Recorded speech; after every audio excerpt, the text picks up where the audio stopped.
కమల్ హాసన్ గారి మీద Karnataka peoples and politician బీభత్సంగా ఫైర్ అవుతున్నారు భయ్యా. అసలు ఏం జరిగింది అనేది పాయింట్ టు పాయింట్ అయితే మాట్లాడుకుందాం. తగ్ లైఫ్కి సంబంధించి ఒక ఈవెంట్ అయితే జరిగింది భయ్యా. ఆ ఈవెంట్లో అనమాట శివరాజ్ కుమార్ గారు అంటే పెద్ద మూవీలో సైడ్ క్యారెక్టర్ అయితే చేస్తున్నారు.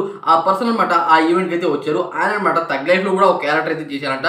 అయితే కమల్ హాసన్ గారు ఆ ఈవెంట్లో మాట్లాడుతూ ఏమని చెప్పారంటే, తమిళ పీపుల్స్ అందరూ అనమాట చుట్టాలు లాంటి వాళ్ళే, నాకు అందరూ బంధువులే అని అనమాట అలా అలా అలా మాట్లాడుతూ అనమాట కన్నడ లాంగ్వేజ్ కూడా మా తమిళ్లో నుంచి పుట్టింది అనమాట ఒక విషయం అయితే చెప్పారు భయ్యా. ఈ రకంగా మాట్లాడుతూ అలా వెళ్ళిపోయారు.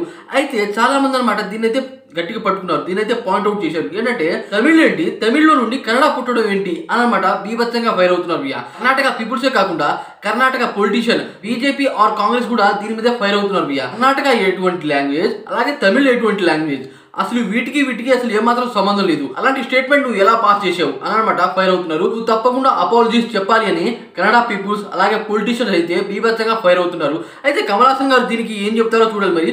అయితే నిజం చెప్పాలి అంటే భయ్యా, లాంగ్వేజ్లో అనమాట సాంస్క్రిట్ అనమాట చాలా ఓల్డ్, దాని తర్వాత తమిళ అని చెబుతారు. ఆ తర్వాత అనమాట ఇంకే లాంగ్వేజ్ కూడా దొరకలేదు. అయితే ఆ ప్రకారం చూసుకున్నట్టయితే కర్ణాటక ఉంది, ఓల్డ్ లాంగ్వేజే, కాకపోతే ఎప్పుడు పుట్టిందో తెలియదు.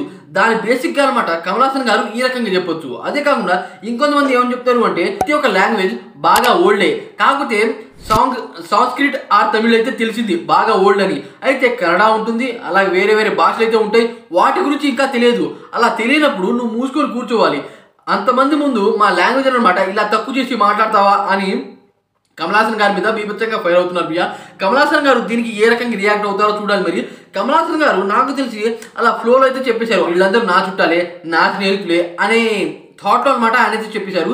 దీనికనమాట బీభత్సంగా ఫైర్ అవుతున్నారు. చూడాలి మరి ఈ విషయం ఎక్కడ దాకా వెళ్తుంది. ఇంతకీ కమల్ హాసన్ గారు చెప్పిందే రైటా రాంగా మీరు అనుకున్నారో కామెంట్ చేయండి ఫ్రెండ్స్.